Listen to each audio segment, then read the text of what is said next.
As boas-vindas a toda a gente. Gostaria de cumprimentar a professora Marta Nieto Romero e o Sr. Arménio Miranda. Arménio Miranda.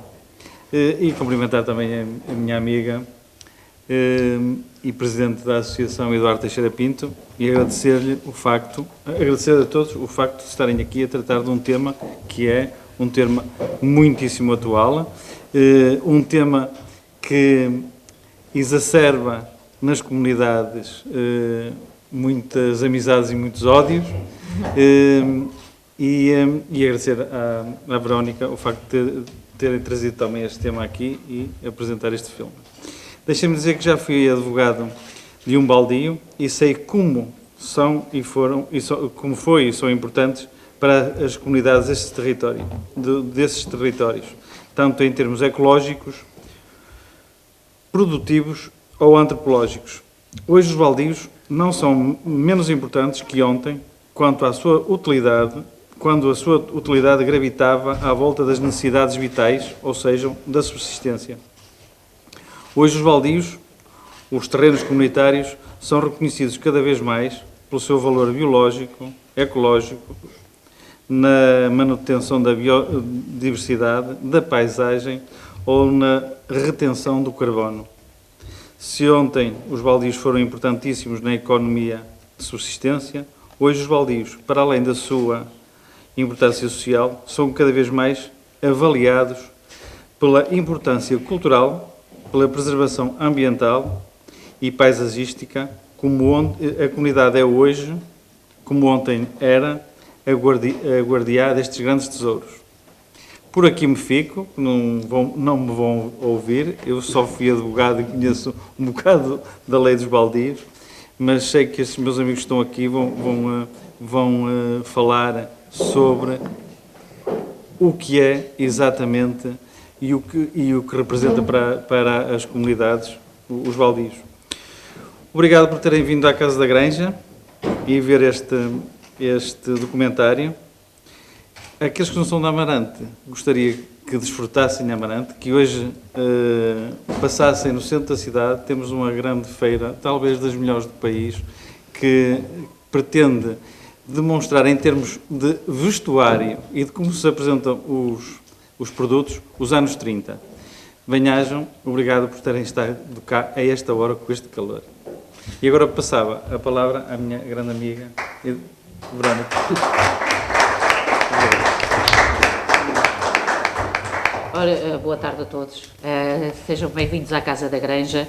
Eu vou falar pouquíssimo. Estão aqui a doutora Marta Romero e o professor Arménio Miranda para falar exatamente deste projeto, não me cabe isso a mim. Eu quero, sim, cumprimentar também os dois intervenientes do projeto, a doutora Marta e o professor Arménio, e o meu amigo e presidente da Assembleia da Associação, o vereador Adriano Santos, e cumprimentar todos os presentes, obviamente. É um gosto enorme ter aqui este documentário, passar aqui um tema que também eu acho que é muito pertinente neste Conselho, que é exatamente o tema dos baldios, que já foi frisado num dos livros do meu pai, exatamente sobre os 100 anos do Parque Florestal. Também se falou dos baldios de anciães, porque ele começou exatamente nos baldios, foi lá que começou o projeto do Parque Florestal de Amarante há 100 anos. 100 e já lá vai mais de 100. E portanto, é um gosto, como eu disse, Marta, ter escolhido este espaço para fazer esta apresentação, porque a Casa da Granja exatamente não só tem um ano de exposições temporárias, mas também se realizam aqui outras atividades, como exatamente este género de atividade, ou alguns concertos que também que irá ser feito, um concerto de música de câmara e apresentações de livros. Portanto, é um espaço que eu convido a todos, sempre que puderem e sempre que quiserem e tiverem tempo, passar por cá Quero deixar aqui o agradecimento, porque isso eu tenho que o fazer sempre, ao apoio que a Câmara Municipal de Amarante dá à Associação e, portanto, à Casa da Granja.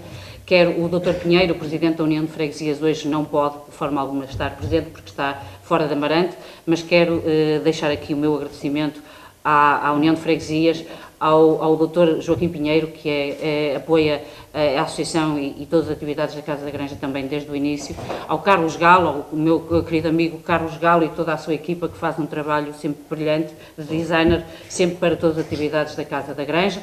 Quero agradecer também aos meios de comunicação, quero agradecer ao Delfim Carvalho, ao João Soares, ao José Carvalho, quero deixar aqui um agradecimento ao Carlos Moura, à Elsa Cerqueira, que é a minha tesoureira, ao Jorge e ao David, muito obrigada pelo apoio que me deram a montar isto tudo, e portanto agora vou passar a palavra ao doutor, ao professor, peço desculpa, mas ao professor Herménio Miranda, e desculpa.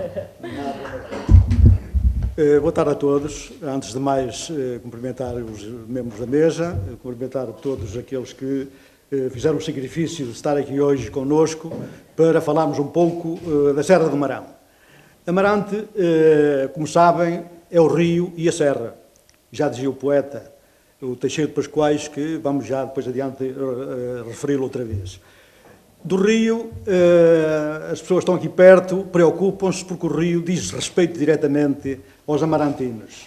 Basta vermos esta luta agora recente contra a barragem de Fidão, que ainda bem que para já pelo menos foi suspensa e, portanto, essa espada que passaria a ficar em cima da cabeça dos amarantinos provavelmente nunca vai descer sobre a nossa cabeça, não é? Portanto, nesse aspecto foi uma luta ganha, mas a serra, se calhar, fala-se poucas vezes nela.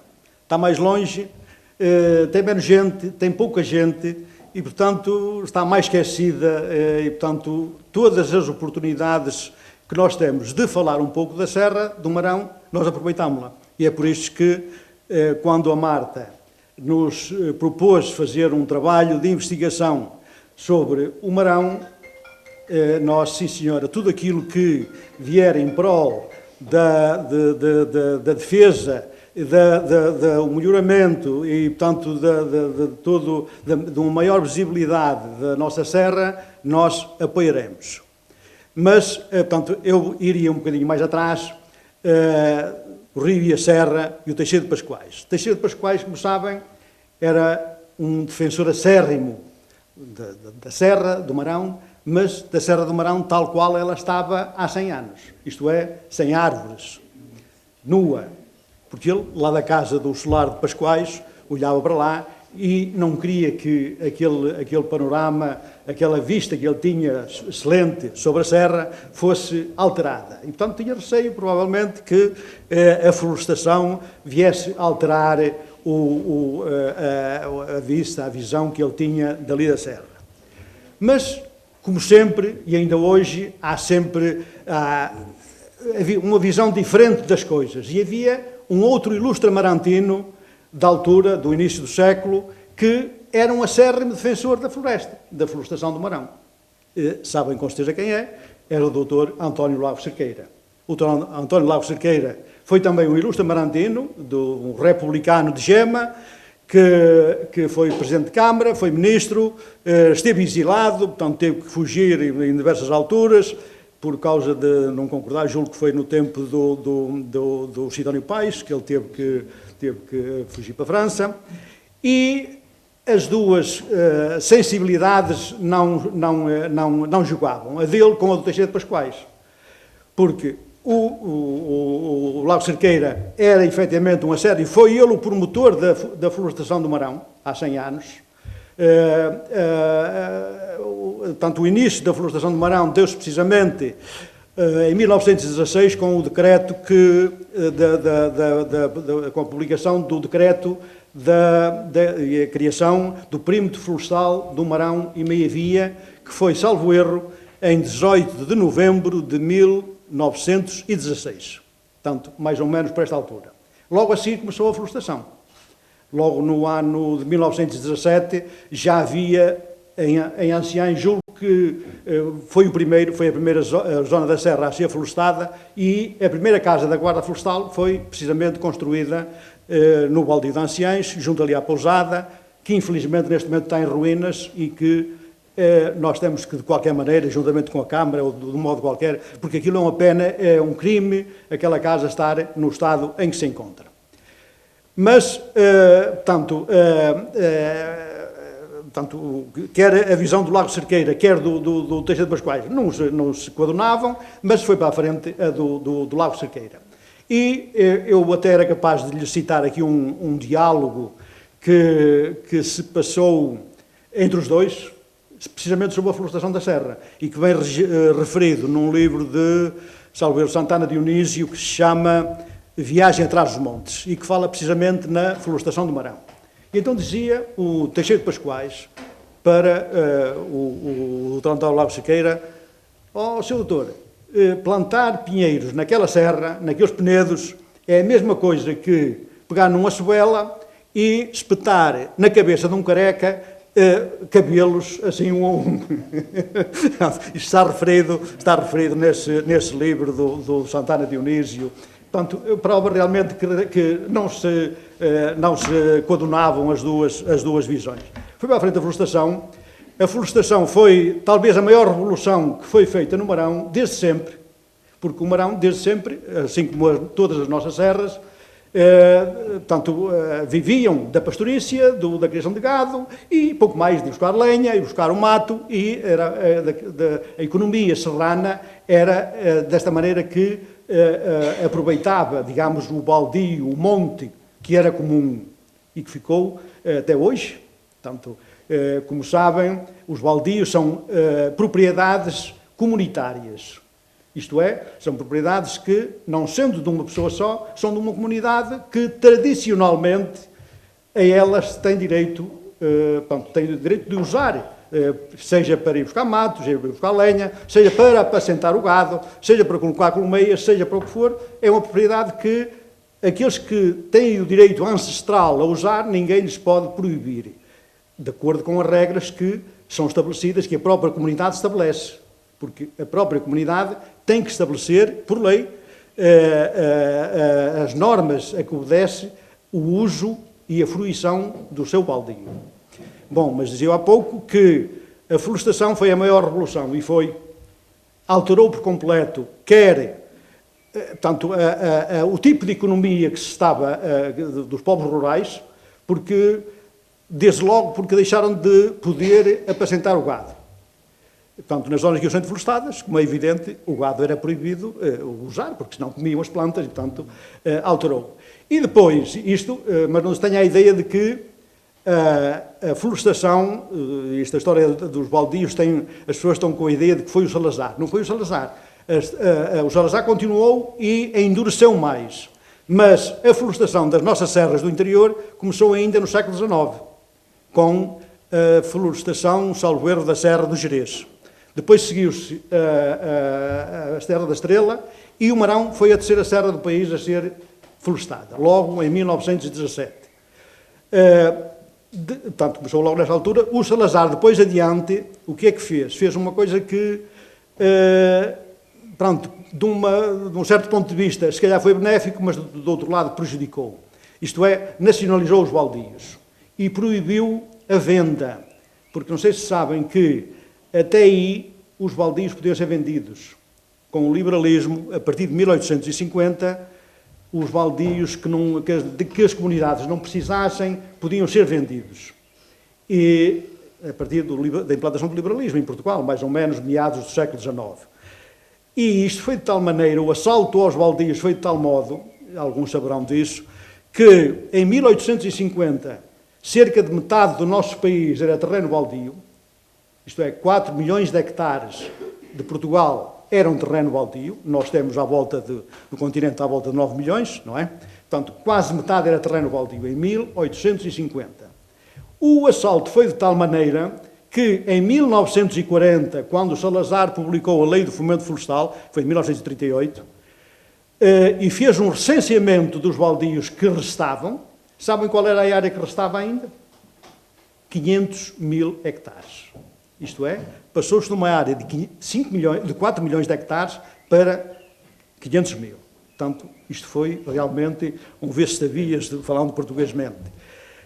Mas teve um bem que, portanto, nacionalizou, portanto, os povos serranos deixaram de possuir uma propriedade que desde tempos imemoriais era sua e passou a ser do Estado. O baldio é do Estado. Ainda hoje há gente nas nossas aldeias que diz: o baldio é do Estado. Ainda não interiorizaram que o baldio lhes pertence. Isto é verdade. Isto é verdade. Foi de tanto tempo que o Estado esteve na posse e na administração dos baldios, em que as pessoas eram quase proibidas de lá ir. Por exemplo, para ir buscar mato que as pessoas necessitavam para as câmaras dos animais, tinham que ir pedir ao guarda florestal e ele dava-lhe um papelinho e pagavam para ir buscar um quadro de mato. Hoje, se calhar, nós temos que pagar, mas há as pessoas para elas lá ir buscar, porque realmente é um dos nossos problemas atuais. Bom, mas isto chegou a este ponto. Mas, de qualquer modo, com esta lei de 1938, em que o Salazar nacionalizou, mas proibiu a venda. E então, a partir de 1938, a área de baldio que existia é a que se mantém hoje. Hoje, nós temos, com o recenseamento, portanto, a área que nós temos de baldio é mais ou menos os mesmos 500 mil hectares que existiam em 1940. Portanto, nesse aspecto, a Lei de Fomento Florestal favoreceu a manutenção dos baldios na posse, na altura do Estado, e depois do 25 de Abril, com a devolução às comunidades que tradicionalmente deles tinham sido usufrutuárias. Bom, mas eu não quero gastar muito tempo. Depois, no fim, se quiserem fazer perguntas, se querem falar um pouco sobre o baldio, podemos falar, não temos problemas. Agora, portanto, deram-me 5 minutos, eu se calhar já ultrapassei. Como é que surge aqui a Marta? Ora bom, foi dito há pouco, que o professor doutor, que estava uma feira à moda antiga no Arquinho. O que é que este documentário nos vai mostrar? Este documentário vai nos mostrar precisamente o que era a vida antiga na Serra. Do que é que as pessoas viviam, como é que viviam, quais eram as maneiras da economia delas, como é que era a economia do dia-a-dia de como as pessoas viviam, e, portanto, é um documento útil, é um documento que é valioso, porque retrata precisamente, e é um documento para a posteridade, sobre o que era a vida no nosso mundo rural, em determinada época, portanto, até, digamos, meados do século XX, porque a partir daí as coisas começaram a alterar-se radicalmente e hoje já não tem nada a ver com aquilo que era. Nós hoje estamos aqui a encontrar novos caminhos para que as nossas aldeias da Serra não morram, porque realmente as coisas neste momento estão complicadas. A Marta surge aqui como? Aqui há 2 ou 3 anos, portanto, não sei, mercê de quê, apareceu-nos lá um grupo eu não sei se eu publiquei um livro sobre precisamente o baldio em 1916, provavelmente isto chamou a atenção de algumas pessoas, e a Marta apareceu a seguir com um grupo da Universidade de Aveiro, perguntar-nos se nós estaríamos interessados que ela fizesse um trabalho de investigação, porque ela estava a fazer o doutoramento na Universidade de Aveiro, e se nós não veríamos com bons olhos que ela fizesse esse trabalho no baldio de anciães. E aquilo que eu disse no início, digo agora, tudo aquilo que seja em prol, em benefício de uma maior visibilidade da nossa Serra, dos nossos povos da Serra, de tudo aquilo que diz respeito ao nosso mundo rural, o baldio de anciães apoia, e apoiará sempre. É por isso que a Marta aparece aqui hoje, aparece com um belo documentário que vão ter o prazer de ver a seguir, e que eu, a seguir, então, portanto, ela provavelmente vai dizer alguma coisa sobre ele, e, portanto, pela minha parte, neste momento, ficaria por aqui. Alguma coisa depois, se quiserem falar sobre o baldio, podemos, no fim, falar, e, desde já, muito obrigado por este bocadinho. Bem-vindos a todos. Eu só queria também contextualizar um bocadinho como tem feito o professor Arménio a minha presença aqui, porque que eu achava importante apresentar este documentário em Amarante e com todos vocês. Mas primeiro agradecer a Verónica imenso e a Paulo Teixeira, que me contatou com Verónica e a Associação do Museu para a criação como é que é? A criação do museu, é muito complicado. Muito obrigada por ter organizado este evento e por tudo a tua amabilidade, e a presença do vereador também é muito importante para o trabalho e para a visibilidade dos baldios. E pronto, a minha fala eu quero me focar porque que eu acho que no meu doutoramento são importantes os baldios e no contexto um bocadinho de Amarante, tentando fazer uma contextualização mais local. Então, não sei se sabem, como bem diz o Arménio, nacionalmente os baldios contam com 10% do território português, mas em Amarante, no Concelho de Amarante, esta porcentagem é ainda maior, não é? Contamos com 7.400 hectares, isto quer dizer 25% do território do Concelho é baldio, ou seja, já só por isso é, de facto, uma coisa muito importante, não? Como para planeamento das florestas, do território, desenvolvimento rural, toda a sustentabilidade também, não é? Mas queria salientar 3 coisas em relação a por que eu estou a fazer este projeto e este doutoramento. Primeiro, eu acho que os baldios têm importância para a equidade social, já que é incrível que qualquer pessoa, independentemente da sua origem, de onde tem nascido, os recursos que possua, se nasce numa freguesia que há baldios, a pessoa tem acesso a uns recursos totalmente, independentemente da sua origem e condição. Isso já achei muito interessante, mas quando eu cheguei, em julho do ano passado, eu estou em contato com o professor Arménio faz 3 anos, mas em julho comecei a minha pesquisa no baldio de Anciães, porque eu tenho mais 2 casos de estudo na Galiza. Eu faço pesquisa em baldios na Galiza, que se chamam Montes Vicinhais, não sei se vocês conhecem. Então, tenho 2 casos de estudo na Galiza e comecei os comuneiros, exato, que são os compartes, e o baldio de Anciães. Então, comecei no baldio de Anciães com a vontade de fazer um processo participativo no qual pudesse juntar aos compartes e pensarmos que tipo de coisas, além da madeira, se podiam fazer com o baldio para criar economias locais, comunitárias, com base no uso multifuncional dos recursos florestais. E então, o que acontece normalmente numa pesquisa é que chegas ao terreno e tudo é diferente ao que pensavas ao início. Então, isso é exatamente o que aconteceu. Quando cheguei, vi que as coisas eram mais complicadas, que obviamente as áreas rurais, muitas das áreas rurais em Portugal, e entre elas Anciães, sofrem de uma despovoação, envelhecimento, todas estas condições, e é um bocado difícil levar à frente determinadas atividades. E então, eu usei um bocado o que aprendi nos meus outros 2 casos de estudo. Por que os outros casos de estudo tinham... Porque eu estou a estudar 2 casos de estudo na Galiza que são um bocado especiais e que fazem um uso multifuncional da floresta e têm colocado na floresta porcos, vocês falam porcos vísceros, né? Que ali falam porcos celtas, porcos vísceros na floresta, cavalos, produção de mel que vocês também têm, mas tudo em coletivo, não os compartes individuais, mas em coletivo. E então, o que é que eu aprendi nos meus casos de estudo da Galiza? O que motivava os compartes de fazerem isso, de se organizarem coletivamente, uma coisa nova, porque, como bem disse o professor Miranda, as populações já não estão acostumadas a trabalhar em coletivo porque tem havido uma expropriação e desligação das comunidades com o seu baldio. O que motivava-lhes era o amor à terra. E então, desde essa perspectiva, é que eu fiz esta recolha de rações, de histórias, de memórias que constroem a identidade da comunidade e que basicamente ligam as pessoas com a sua terra. E com a esperança de, mais à frente, construir, que de facto eu acho que eu, mais ou menos foi positivo para a comunidade, de facto, agradecer aos compartes que estão aqui hoje comigo, como Carlos, a Beatriz, o Américo e acho que não esqueço o António Brandão, que eles participaram nisto, e eu acho que quero acreditar que aqui se criou com este projeto um grupo de pessoas que estão comprometidas e que podemos trabalhar juntas, como temos trabalhado até agora, para fazer isto de tentar criar economias locais multifuncionais em base dos recursos florestais. Pronto, e espero que gostem do documentário, que quero mencionar também aqui hoje a realizadora, porque eu sou mais a realizadora em termos de conteúdo, mas isto também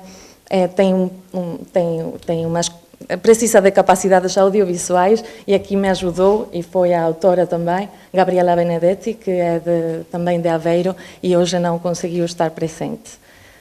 E pronto, e a minha vontade de hoje é que participem e, por favor, que partilhem todos os seus pensamentos, o que lhes surpreendeu, o que seja, o que acham dos baldios, o que acham das zonas rurais, das florestas, tudo que venha à vossa mente, partilhem, por favor, no fim do documentário, porque esse é o que eu quero.